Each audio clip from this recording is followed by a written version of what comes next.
네, 오늘 말씀의 제목은 세례에 대하여라고 정했습니다. 이 시간에 이제 세례에 대해서 한번 살펴볼 텐데요.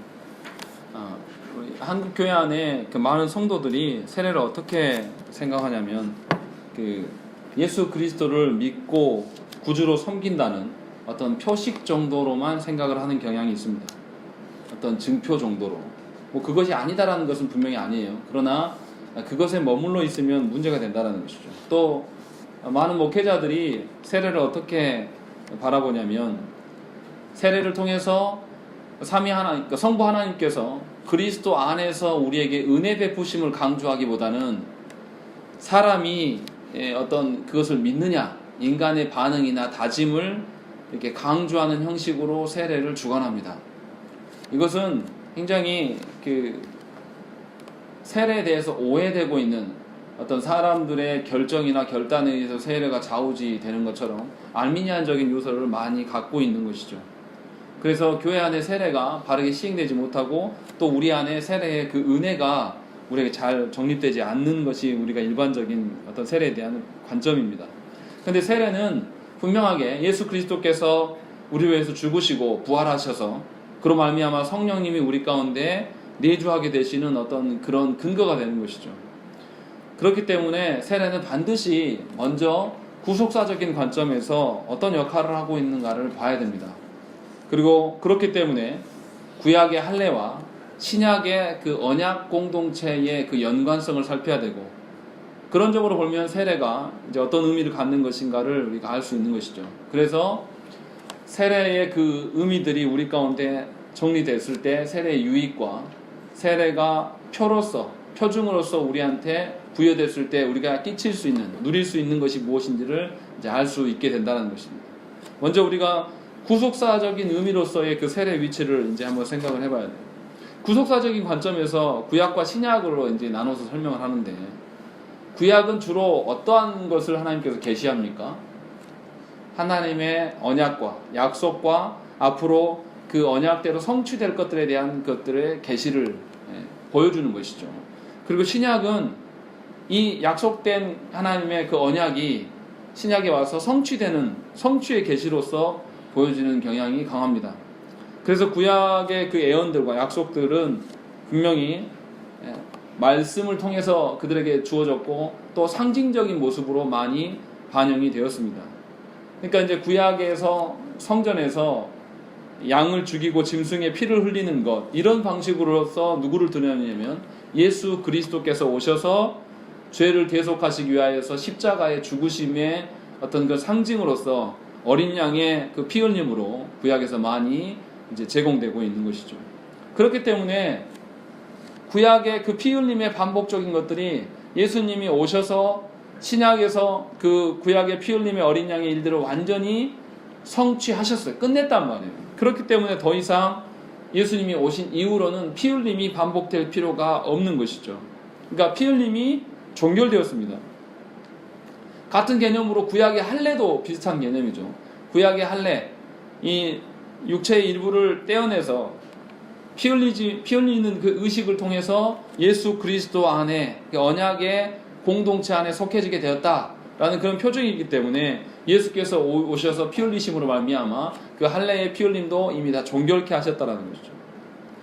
그래서 초대교회의 그 교부인 유스티누스는 뭐라고 그랬냐면, 그리스도의 피가 할례의 피를 무용하게 했기 때문에 육적 할례를 받지 않고 세례를 통해 영적 할례를 받는다, 이렇게 말했다는 것이죠. 그러니까 이 말은 구약의 할례가 신약의 세례로 연계되어 줄 수 있다, 이렇게 이제 볼 수가 있는 것이죠. 그러니까 구속사적인 관점에서도 그렇고 우리의 교회사적인 관점에서도 우리 교회 안의 교부들도 그렇게 인정을 했다라는 것이죠.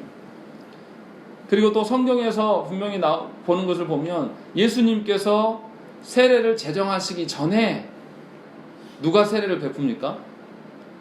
세례 요한이 먼저 세례를 베풀고 있는 것을 이제 우리가 알 수 있어요. 그런데 세례 요한의 그러면 세례 요한의 그 세례의 의미가 뭔가, 이제 그것을 이제 살펴야죠. 마가복음 1장 4절에 보시면 뭐라고 되어 있냐면, 세례 요한이 광야에 이르러 죄 사함을 받게 하는 회개의 세례를 전파하니 라고 되어 있어요. 분명히 성경에서도 뭐냐면 세례 요한의 세례를 회개의 세례라고 말하고 있습니다.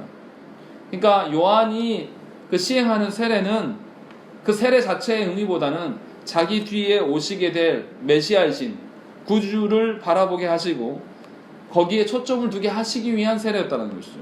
그러니까 예수 그리스도께서 그 백성을 위하여서 죽으시고 부활하시고 그 하나님의 교회되게 하심을 부각하기 위한 세례로 우리가 볼 수 있다는 것이죠. 그리고 또 예수님께서 할례 대신 그 새 언약을 위해서 나중에 이제 세례한 뒤에 세례를 제정하셔서 교회됨이 어떤 것인가를 알려주셨어요. 근데 이런 것을 전반으로 살펴봤을 때, 구약적인 개념과 신약적인 개념을 살펴봤을 때 세례의 어떤 의미는 먼저 기억하셔야 될 것이, 할례도 한 공동체됨, 하나님의 언약 백성에 대한 표정이고, 세례 역시도 한 공동체, 하나님의 공동체 안에 들어오는 회원됨을 알리는 표시인 것이죠. 그래서 창세기에 그 할례를 언급된 창세기 17장의 말씀을 보면 뭐라고 이야기하냐면, 너희 집에서 난 자든지 너희 돈으로 산 자든지 할례를 받아야 하리니 이에 내 언약이 너희 살에 있어 영원한 언약이 되려니와, 할례를 받지 아니한 남자 곧 그 포피를 베지 아니한 자는 백성 중에서 끊어지리니 그가 내 언약을 배반하였음이니라 라고 되어 있어요. 구약에서 분명히 뭐라고 했냐면, 그 집에서 난 자나 노예로 사온 자나 어떻게든 간에 그 안에 가족 구성원이 된다라면, 공동체에 포함되려면 반드시 할례를 시행했고 할례를 하지 아니하면 끊어진다고 말했다는 것이죠. 그러니까 그런 관점으로 세례를 바라보면 세례 역시도 언약 공동체에 가입하게 하기 위한 방식으로 우리가 이제 보아야 된다는 것이죠. 그러니까 둘 다 하나님의 언약 공동체 안에 들어오는 개념이다. 두 번째는 세례를 시행함으로 말미암아서, 그러니까 그리스도의 피로 말미암아서 우리가 세례 받는 것이죠. 그러니까 이 세례를 시행함으로 말미암아서 세상의 거짓된 종교하고 구별된다는 의미가 있는 것이죠. 그러니까 하나님께 속해 있는 것을 이제 확증해 주는 거예요. 그것이 이제 표로서 주신 것이 세례인데, 그래서 하나님의 언약 자손이기 때문에 이제는 세상과 구별된 삶이 우리한테 분명히 있어야 돼요. 그러니까 교회를, 세례 받은 자가 교회를 바라보는 시각 자체가 달라져야 되는 것이죠. 하나님께서 세우신 공동체로서의 내가 교회다, 그 중에 일원이다 라고 우리가 봐야 되는 것이에요. 그래서 뭐냐면 하나님께서 주신 방식대로, 하나님께서 허락하신 어떤 방식대로 우리가 교회의 일원으로 서야 되는 거예요. 그래서 하나님께서 교회에 무엇을 주십니까? 말씀과 성령님을 보내셔서 하나님의 선하신 뜻을 깨닫게 하고 하나님의 그 권속으로서, 하나님의 가족으로서 살아갈 수 있게 하신다는 것이죠. 그러니까 세례 받은 자는 분명히 자신의 정체성이 확실해야 돼요. 이제는 세상과는 단절되었고 예수 그리스도와는 하나 되어서 연합된 존재로서 하나님과 교제하면서 살아가는 존재다라는 것이 세례의 의미라는 것이죠. 그냥 죄 씻음의 의미만 있는 것이 아니라 분명히 신분의 변화가 일어났고, 그로 말미암아서 어떤 것을 근거로 살아가야 되는가, 이것이 이제 세례 안에 다 포함되어 있다는 것이죠. 그리고 이제 세례를 시행하는 것. 이제 근데 이렇게 의미를 설명을 해줘도 세례를 시행함에 있어서 주의하지 않는 경우가 드러나요. 분명히 그리스도 안에서 하나님께서 주신 은혜 언약의 표로서 세례를 주셨는데, 그래서 예수님께서 뭐라고 했습니까? 세례를 줄 때 누구의 이름으로 세례를 주라고 그랬죠? 성부와 성자와 성령의 이름으로 물로 세례를 주라고 말씀하셨어요. 그러니까 이 세례는 받아도 되고 받지 않아도 되는 뭐 그런 것이 아니에요. 물론 세례 때문에 구원되는 것은 아니지만 분명하게 하나님께서 명령하셨기 때문에, 하나님께서 은혜로 말미암아 그리스도께 속해져 있는 어떤 공적 승인이기 때문에 모든 성도들은 다 받아야 된다는 것이죠. 이런 거 뭐 비유가 좀 이상할 수는 있지만 비유를 해서 해보자면 어떤 거냐면, 자동차 면허증을 안 따도 운전할 수 있어요. 사고 안 나고 이렇게 다닐 수 있습니다. 그런데 왜 면허증을 따게 합니까? 이게 공적인 어떤 그런 영역이기 때문에, 모두가 약속된 그 부분이기 때문에 내가 필요에 의해서 딴다기보다는 명령이기 때문에 행하는 측면이 강한 것이죠. 그러니까 다시 말하면 세례 의식을 하나님께서 공적인 표준으로 주시기 때문에 내가 거기에 참여하는 거예요. 그 자체에 어떤 의미가 있는 것이 아니라. 근데 어떤 분들은 그 자체의 의미를 주는 것이죠. 세례 의식 자체, 행위 자체의 특별성을 부여해요. 그래서 어떻게 했냐면 과거에 실제로 그랬대요. 세례할 때 일반 평민들을 세례하고 왕족들의 세례할 때는 차별이 뒀어요. 그래서 평민들은 어떻게 세례했냐면 그냥 일반 물을 가지고 했어요. 근데 왕족들은 뭔가 신분이 고결하기 때문에 세례 물에다가 뭘 탔을 것 같습니까? 소금을 타서 소금물로 세례를 했대요. 심한 경우는 어떤 왕은 세례를 자기 왕족이 자기 자녀들의 세례를 주려고 하니까 직접 요단강에 가서 물 떠오라고 시켰대요. 그래서 세례를 줬다고 합니다. 왜 이런 생각들이 이런 일들이 일어납니까? 세례에 대해서 어떤 그 세례 의식 자체의 어떤 특별성을 부여하기 때문에 그렇다는 거죠. 세례 의식 자체가 특별한 것은 절대 아니에요. 성령께서 우리 가운데 내주하시고 그로 말미암아 말씀을 깨닫고 그리스도 안에서 그리스도로 말미암아서 내가 하나님의 자녀됨, 이것이 훨씬 더 중요한 것이라는 거죠.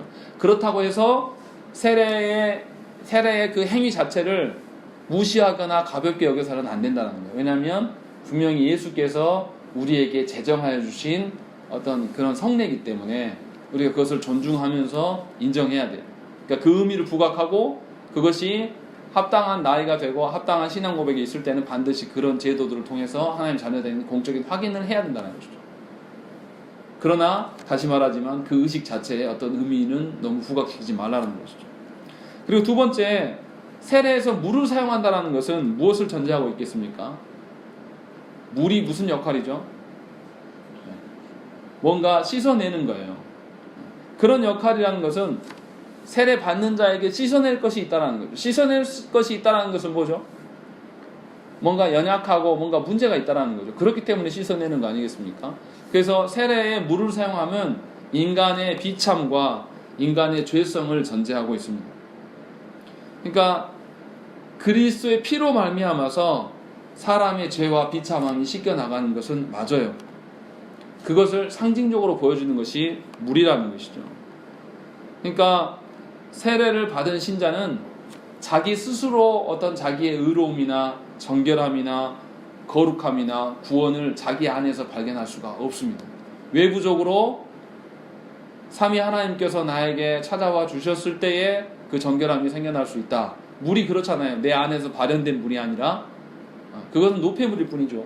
그런 물이 아니라 하나님께서 겉으로 외부적으로 뿌려주고 부어주는 방식으로서 어떤 그 물이 우리한테 주어지는 것이죠. 그렇기 때문에 신자는 자신 밖에 계시는 그 하나님께 의지하면서 나아가는 거예요. 이 말을 다시 표현하면 내가 경험하고 내가 알아왔던 방식으로서의 하나님이 아니라 말씀, 내 밖에 계시는 그 말씀으로서 주어주시는 그 하나님 앞에서 살아가는 자들이라는 것이죠. 이것이 세례에서 물을 사용하는 그 의미임을 우리가 알아야 돼요. 그럼 세례가 주는 유익이 뭐냐? 이게 우리가 생각해야 될 문제죠. 종교개혁 당시에 이 세례의 유익에 대해서 굉장히 논쟁이 많았어요. 로마 교회와 루터파 교회와 또 제세례파 교회들, 또 쯔빙글리의 견해가 또 달랐고, 우리 또 개혁파의 이 세례의 유익에 대해서 논쟁이 많았습니다. 개혁파인 우리 입장에서는 그 세례의 물이 아까도 말씀드린 것처럼 예수 그리스도로 말미암아서 죄 씻어지고 또 성령의 역사로 거듭나게 하는 것을 눈으로 보여준다. 그런 확증의 표다. 이 정도로 우리가 생각을 했다는 것이죠. 실제로 그 눈으로 보여주는 그 표가 죄 씻음과 그 똑같다. 그런 의미는 아닌 겁니다. 분명히 달라요. 그러나 눈으로 확정해 보여주기 위하여서 물로 씻어주는 어떤 그런 증표로 보여줬다는 것이죠. 그렇다고 해서 죄인의 죄를 씻어줌과 물로 씻음을 또 분리해서는 안 돼요. 왜냐하면 분리하게 되면 뭐가 됩니까? 물로 부어주는, 물로 뿌리는 그런 것들은 아무 효과가 없는 거죠. 실제로 예수께서 하신 것과 이것을 분리시키면 완전히 동일하게 보면 어떻게 되는 거죠? 세례 의식에 집중하게 되는 거예요. 이 세례 의식만 통과되면 마치 뭔가 구원이 있고 변화되는 것처럼. 그러니까 너무나 이것을 똑같다라고 보는 것도 경계해야 되지만 완전히 분리시켜서 상관없다라고 보는 것도 위험하다라는 것이죠. 근데 로마 교회는 어떻게 했냐면 똑같다라고 봤어요. 세례에서 쓰는 그 물이 실제로 예수님 피로 바뀐다라고 믿었고, 그래서 그렇게 행위를 하고 나면 죄가 씻어진다 이렇게 본 것이죠. 근데 우리는 그렇게 보는 건 아니라는 것이죠. 또 루터파 교회는 어떻게 생각을 했습니까? 지난번에도 말씀드렸지만 세례를 통해서 물을 이렇게 뿌리거나 물로 그 사람한테 잠기게 하면 실제로 예수님의 은혜가 그 물 사이사이에 함께 있어서 동반된다 이렇게 생각을 했다는 거죠. 제가 설명을 잘 못해서 그러는 것일지 몰라도 이게 논쟁이 커요. 그렇게 되면 이제 물을 어떻게 뿌리고 이런 논쟁이 또 이제 번지는 것이죠. 분명히 우리가 이제 알아야 될 것은 뭐냐면 세례의 그 행위들과 물로 뿌리는 것과 그리스도께서 우리에게 죄 씻음을 어떻게 연계할 수 있냐. 그러면 동일한 것은 아닌데 어떻게 연계할 수 있냐. 우리가 그래서 세례 앞두고 뭐합니까? 이 사람의 신앙 고백이 어떠한 것을 확인하고 교육해요. 다시 아주 쉽게 말하면 그 사람의 믿음으로 말미암아서 이 둘이 연계된다는 것이죠.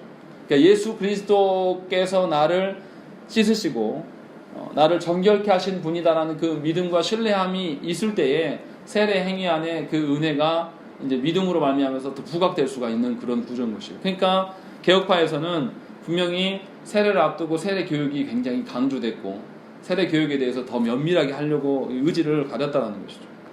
그러니까 죄 씻음과 어떤 그런 유익들, 그러니까 그리스도와 연합되는 그런 의미로서 있기 때문에 연합되어서 얻어지는 건 뭐냐면 우리가 하나님의 양자로서 우리의 존재를 확인할 수 있고 죄 씻음의 어떤 그런 은혜들을 누릴 수 있고 성령님으로 말미암아 내가 새로워질 수 있는 어떤 그런 것을 외부적으로 눈으로 보여지는 그런 유익들이 있다라는 것이죠.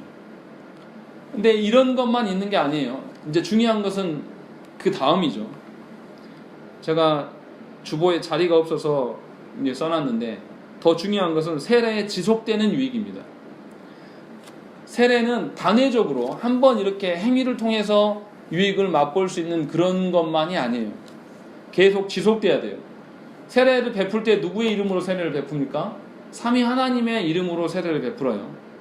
삼위 하나님의 언약 자손으로 우리가 일평생을 살아간단 말이에요. 그러니까 일생 동안에 삼위 하나님의 돌보심과 삼위 하나님의 인도하심 속에 살아가는 것이 우리 가운데 드러나는 거예요. 그러니까 일생 동안에 하나님의 자녀로서 양자됨으로써 또 하나님으로부터 죄 씻음을 받고 또 성령 하나님으로부터 우리를 새롭게 하시는 그 일들이 계속 반복적으로 실현되는 것이 세례로 말미암아 이루어지는 지속적인 유익이라는 것이죠.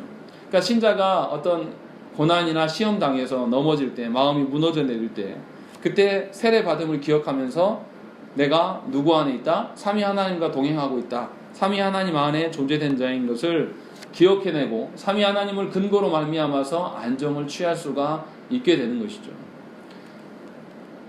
가정 안에 가장들이 가장의 어깨가 무겁습니다. 근데 가장들이 잘 견딜 수 있는 게 뭡니까? 자신이 결혼하였다는 사실. 결혼식은 한 번밖에 안 했지만 그 결혼식으로 말미암아서 나와 하나 된 가정이 있고 자녀들이 있다는 그 확증으로 더 힘을 낼 수 있고 걸어갈 수 있는 것처럼 세례의 행위는 단회적이었지만 세례에서 누리는 유익은 삼위 하나님과 하나됨으로 삼위 하나님의 돌보심을 우리가 늘 의지하고 걸어갈 수가 있는 것이죠. 그러니까 신자가 죄 가운데 있으면서도 자기 안에 어떠함으로 말미암아 죄를 떨치는 것이 아니라 자기가 어떻게 잘 했기 때문에 죄로부터 자유하는 것이 아니라 예수 그리스도께서 나를 죄 씻었음의 그 확증들, 눈으로 보여주는 어떤 의식을 통해서 보여준 그 확증들이 있기 때문에 그것을 더 의지하며 죄 가운데서도 견딜 수가 있게 되는 어떤 그런 유익이 우리 가운데 있다는 것이죠. 그러니까 세례 받았다라면 삼위 하나님과 신자 안에 어떤 연계됨, 하나됨, 양자됨, 죄 씻어지는 어떤 그런 것들이 우리 안에 늘 있어져야 되는 것이죠. 그러니까 세례를 앞두고 그것에 대해서 우리가 충분히 교육하고 이 의미가 무엇인지를 알고 세례에 임하는 것이 굉장히 중요한 거예요.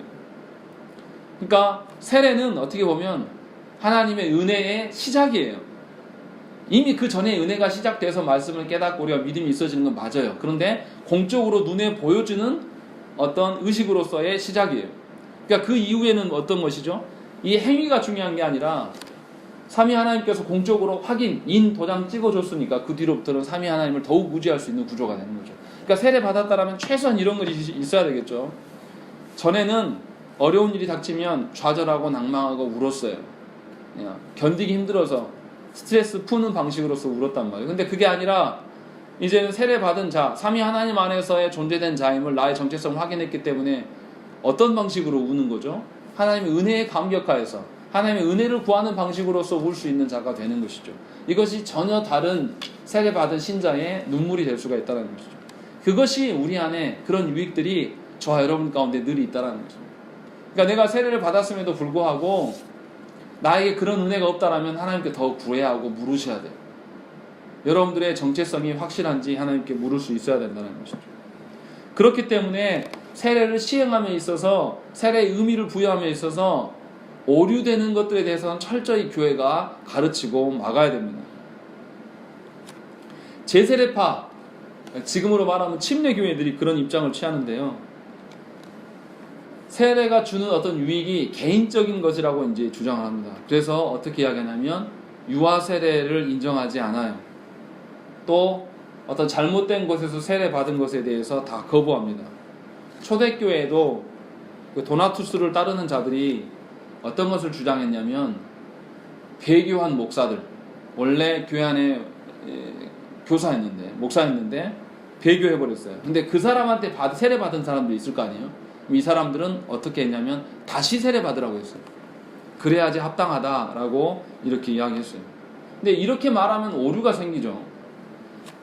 세례의 근본적인 세례의 그 원인은 어디서부터 오는 것입니까? 삼위 하나님으로부터 오는 것이 세례의 그 원천이에요. 목사는 뭐 하는 거죠? 삼위 하나님께서 오는 세례 행위를 눈으로 보여주는 행위만 치르는 자예요. 그러니까 목사의 어떠함 때문에 세례가 올바르고 어떻게 하는 그런 개념이 아니란 말이에요.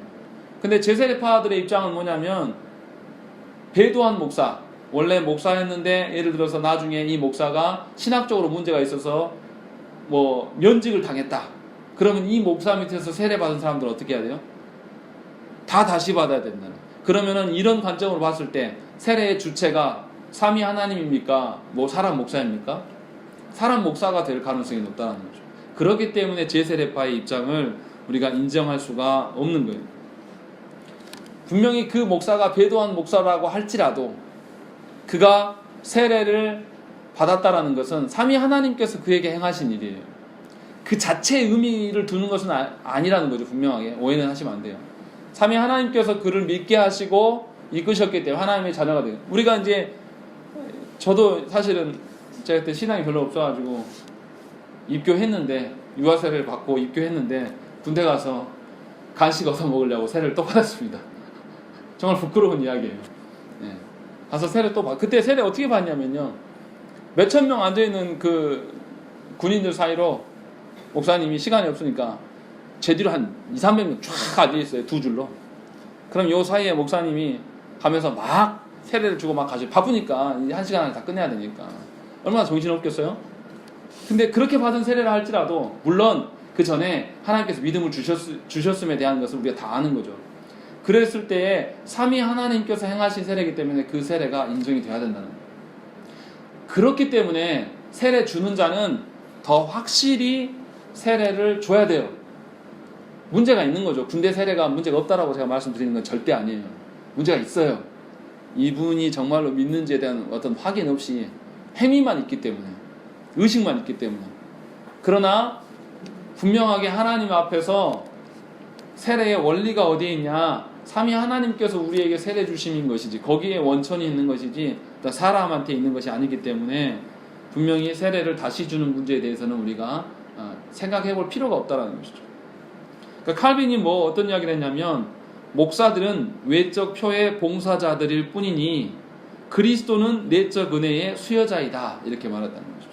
그러니까 세례를 할 때 목사는 하나님의 그 어떠함을 드러내는 행위로 드러내는 것 뿐이에요. 우리 예배 시간에 마지막에 강복 선언도 어떤 겁니까? 목사가 복을 주는 겁니까? 아니면 목사가 하나님 복을 선언하는 것입니까? 선언하는 것이에요. 삼위 하나님이 직접 우리 모두에게 나타나셔서 말씀하시면 참 좋지만 그렇게 할 수가 없기 때문에 인간 목사를 통해서 선언케 하시는 하나님의 어떠하심이 원천인 것이지 목사는 대언하는 것뿐이라는 것이죠. 그런 관점으로 우리가 봐야 돼요. 성경에도 그런 자 있지 않습니까? 발람 어때요? 하나님께서 보시기에 합당한 선지자입니까? 근데 하나님이 그를 이용해서 뭔가를 보여주시죠. 또 가룟 유다도 어떻습니까? 나중에 예수님을 팔아넘긴 자지만 예수님께서 가룟 유다를 제자들과 함께 마을로 파송시킵니까? 안 시킵니까? 복음을 전하라고 시켜요. 누가복음 9장에 나와요. 그러면 그 가룟 유다를 통해서 누군가가 복음을 들었을 텐데 그럼 그 들은 자의 복음 가짜냐? 그럴 수 없다는 것이죠. 분명하게 하나님께서 그를 사용하셨다는 것을 우리가 알아야 되는 거죠. 원천이 하나님께 있다는 거죠. 그러니까 이런 거예요. 우리 예전에 뭐 그런 주일학교 때 그런 경험이 있는데 뭐 그게 올바른 것은 아니지만 교회 안에서 이렇게 전도 누가 많이 했냐 막 그래프 막 붙여놓잖아요. 그러면은 안 부끄러우려고 우리 전도합니까? 안 합니까? 해요. 근데 그런 방식을 통해서도 구원받은 자가 교회 안에 올 수 있어요. 그것이 합당한 방법은 분명히 아니에요. 그러나 분명하게 투기와 분쟁적인 어떤 요소, 어떤 이기고 싶은 마음, 그런 것들 때문에 그리스도가 전해질 수도 있습니다. 빌립보서에서도 그런 언급들이 나와요. 그러나 분명하게 이 모든 것의 주관자가 삼위 하나님이시고 우리는 하나님의 주관하신 분의 일부를 보기 때문에 우리가 오해할 수 있다는 것이죠. 그런 점에 있어서 이 세례를 통해서 오류가 우리 안에 드러나는 것을 우리가 조심해야 됩니다. 그러니까 목사의 어떠함 때문에 세례의 가치가 더 높아지고 뭐 어떠되는 것이 아니에요. 자꾸 누구한테 세례 받은 것을 아는 것도 뭐 중요할 수 있겠죠. 세례의 의미를 부각시키는 측면에서. 그런데 어떤 나에게 세례를 해준, 집례해준 목사가 전국구 유명한 목사이기 때문에 내 세례는 더 값지고, 또 나는 시골교회 어떤 무명한 목사 밑에서 받았기 때문에 내 세례가 덜 영향있고, 이런 거 아니라는 것이죠. 분명하게 하나님의 어떠한 속에서 진행되는 것이죠. 그렇기 때문에 세례는 다시 할 필요가 없어요. 삼위 하나님께서 하신 것이기 때문에. 또 세례가 어린아이의 유아 세례도 그런 점에 봤을 때에 그 사람의 믿음이 있고 없고의 문제가 아니라 삼위 하나님께서 그를 택하시고 안 택하시고의 그 측면으로서, 또 부모가 그를 말씀대로 가르치겠다고 하는 측면에서 유아 세례를 부정할 수가 없어요. 분명히 우리가 이런 관점을 우리 가운데 세워야 된다는 것이죠. 유아 세례를 좀 더 자세히 이야기해보면 제세례파가 유아 세례를 부인하는 그런 이유가 있습니다. 신약에 유아 세례에 대한 언급이 없다고 주장해요. 그런데 분명하게 창세기의 말씀 보면, 창세기 17장 10절에 보면 뭐라고 했냐면, 너희 중 남자는 다 할례를 받으라. 이것이 나와 너희와 너희 후손 사이에 지킬 내 언약이다. 아브라함 네 뒤로 계속 이 언약을 지켜라. 네 후손과도 언약한 거다 라고 하나님 말씀하시고, 또 신약에도 사도행전 2장 38절과 39절에 보면 베드로가 이르되 너희가 회개하여 각각 예수 그리스도의 이름으로 세례를 받고 죄사함을 받으라. 그리하면 성령의 선물을 받으리니 이 약속은 너희와 너희 자녀와 모든 먼 데 사람 곧 주 우리 하나님이 얼마든지 부르시는 자들에게 하신 것이라. 이렇게 되는 거죠. 자녀에 대한 언급들을 분명히 신약에서도 하고 있어요. 구약에서도 그렇고 신약에서도 분명하게 후손들과 맺고 있는 언약이기 때문에 제세례파가 주장하는 것처럼 성경에 언급이 없다는 말은 맞지 않습니다. 또 신약에 유아 세례를 받은 어떤 예가 없다라고 말해요. 제세례파가. 그래서 유아 세례는 가짜다라고 이야기를 하는 것입니다. 그런데 그럴 수밖에 없지 않겠습니까? 예수님 당시에 복음이 최초로 지금 막 전해져요. 그러면은 누구한테 복음을 전하겠습니까? 성인들에게 전해줘요. 1세대란 말이 1세대. 예수 그리스도를 안 1세대. 그럼 당연히 유아세례에 대한 언급이 없죠. 이제 이들이 복음을 듣고 반응하고 교회가 생기고 그 안에서 언약 자손이 태어났을 때 세례에 대한 것들이 개념들이 생기는 것이죠. 어린아이에 대한 그것이 보다 성인들에 대한 것을 이제 이야기하기 때문에 당연히 유아세례에 대한 언급이 없을 수밖에 없어요. 이교도들을 개종해서 또 유대인들을 개종해서 교회를 세워가기 때문에.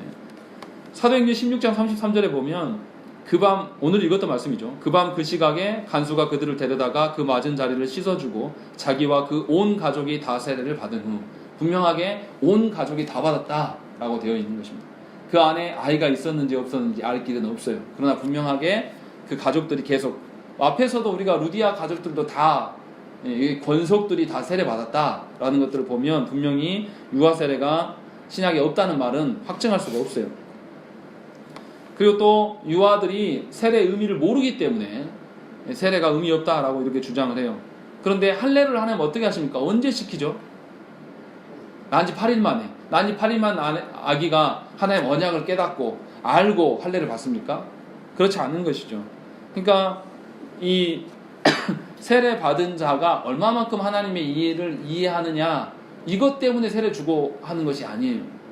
우리가 세례 받았을 때 하나님을 아는 것과 수십 년이 흘러서 하나님을 아는 것, 그런다고 해도 우리가 하나님을 압니까? 모릅니까?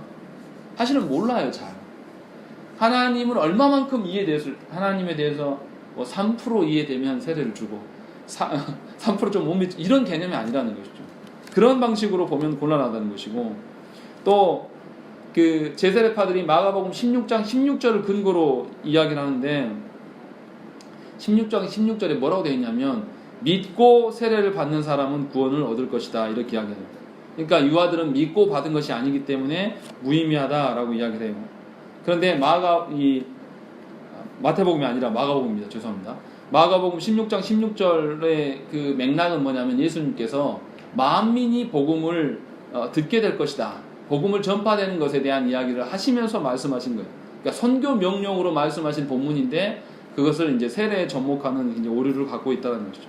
그렇기 때문에 제가 유아 세례에 대해서 이렇게 계속 반박하는 이유는 뭐냐면 유아 세례가 항상 논쟁이 되어왔고 비난받는 것 중에 하나예요. 그러나 분명하게 우리가 언약 백성인 우리 입장에서는 유아 세례에 대한 그 확증을 우리가 가져야 된다는 것이죠. 그러니까 분명히 하나님께서 처음 할례의 언약을 주실 때에 아브라함과 언약을 맺으시는데요. 그 맺으실 때 아브라함과 협의하고 뭔가 의견 일치를 본 다음에 하나님의 언약 주신 것이 아니에요. 하나님이 갑자기 아브라함에게 이렇게 하라 라고 명령하셨어요. 그럴 때 그 유아도 포함되어 있다는 것이죠. 그런 점에 봤을 때 이 유아가 하나님의 택하심 가운데